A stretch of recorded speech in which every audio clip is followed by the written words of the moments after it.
წალენჯი ხელობა. ამაზე მაღალი ჯილდო ალბათ არსებობს. მაგრამ საპატიო ასე გონია რომ არა.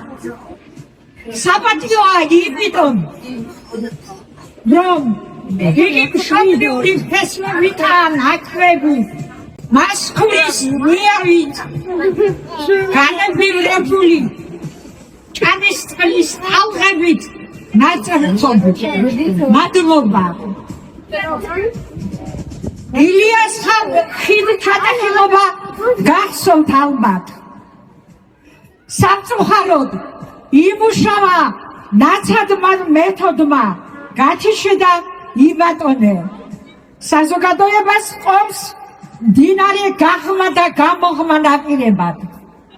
ეს მიძღვნა იმედია გაღმელებისთვისაც ისეთივე მისაღები იქნება როგორც გამოღმელებისთვის.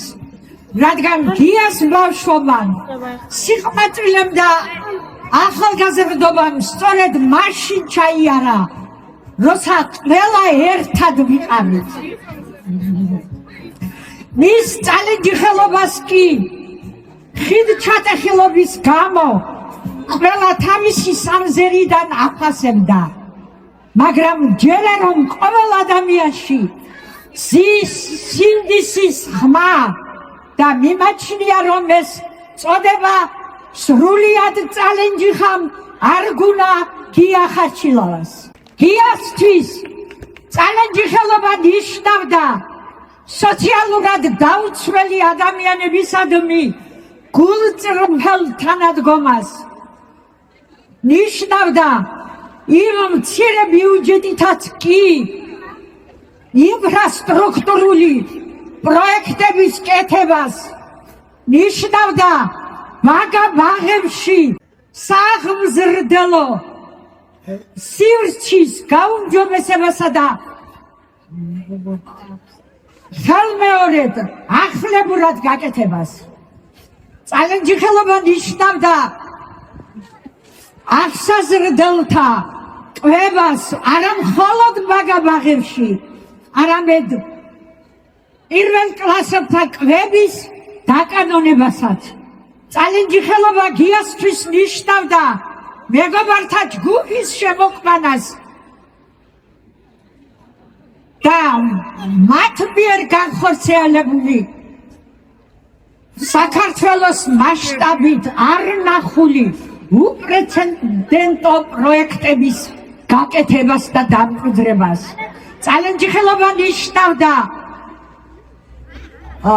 კულტურას, ნიშნავდა სპორტს, ნიშნავდა წიგნების გამოცემას, ნიშნავდა სულის ზეიმს, ტერენტობას, ნიშნავდა მშობლიური ეკლესიის იუბილეს და ამ ეკლესიისადმი მიძღვნილ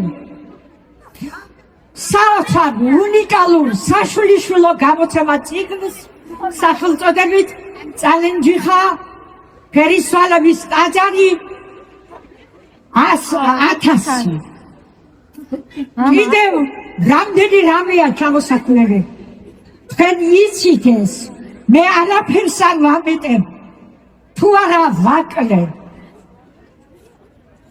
გია არ იყო წალენჯი ხაში ჩაკეტილი კაცი. იგი იყო ზეპარტიული. ზოგადად ქართველი კაცი გახლდათ.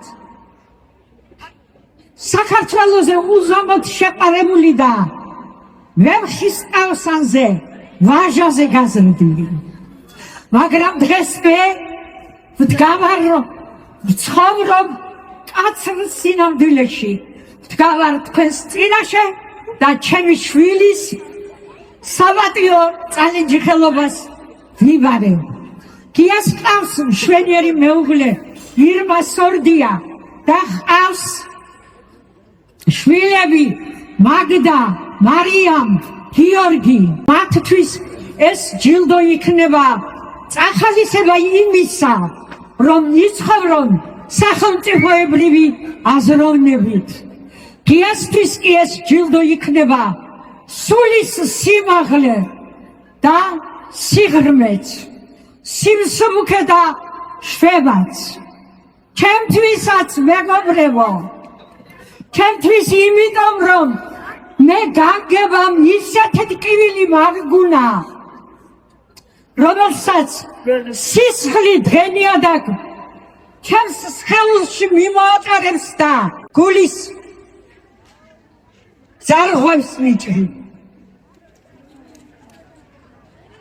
მადლობა მადლიერებისთვის. მოგახსენებათ, მადლი მაშინ ხდება, სავსე მთვარესავით მაშინ ივსება, როცა ორივე მხარე საქმობს.